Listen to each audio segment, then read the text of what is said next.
কাল পয়লা বৈশাখ, আজ 2রা বৈশাখে হচ্ছে নিরামিষ। আজ বৃহস্পতিবার। প্রেসার কুকারে ভাত বানিয়েছি। প্রথম পাতে পাট শাক নিচ্ছি। পাট শাক একটু পেঁয়াজ দিয়ে ভাজলেই বেশি ভালো লাগে, কিন্তু যেহেতু আজকে বৃহস্পতিবার তো তাই জাস্ট শুকনো লঙ্কা ফোড়ন দিয়ে ভেজেছি। করলা আলু ভাজা, দুজনের রান্না তো দেখো কি সুন্দর আমি বাটির মধ্যেই রেখে নিয়েছি এবং কতটা পরিমাণে হয়ে গেল, তাই না? করলা আলু ভাজা একসাথে মিশিয়ে ভেজেছি।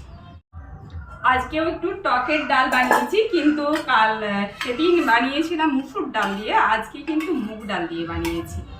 দেখো কালারটা দেখো, দেখো এঁচড়ের পরিমাণ দেখো। দুজনের রান্না।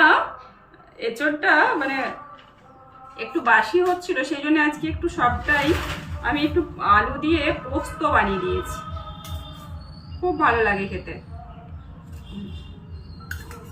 কালারটা দেখো, মানে পোস্তটা একটু বেশি পরিমাণে দিয়েছি তো এটা কিন্তু খেতে মানে দারুণ লাগে। তোমরা কিন্তু বানিয়ে খেতে পারো।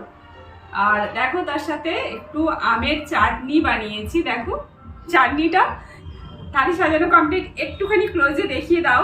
এবার চাটনির সাথে লাস্ট পাতে খাবার জন্য জাস্ট একটু পাঁপড় আছে, পয়লা বৈশাখ যেটা ভেজেছিলাম, তো সেটাই একটু বেড়ে গিয়েছিল, তো সেটাই আমি দিচ্ছি, এখন নিয়ে নিচ্ছি। এটা থাক, এটা নরম হয়ে যাবে, তার জন্য আর থালার মধ্যে নিলাম না। এটা এখানে থাক, এটা মানে যাতে পাঁপড়টা বেশ মুচমুচে থাকে সেই জন্যে। ব্যাস দিয়েই শুরু করলাম, তো তোমরাও খেয়ে নাও।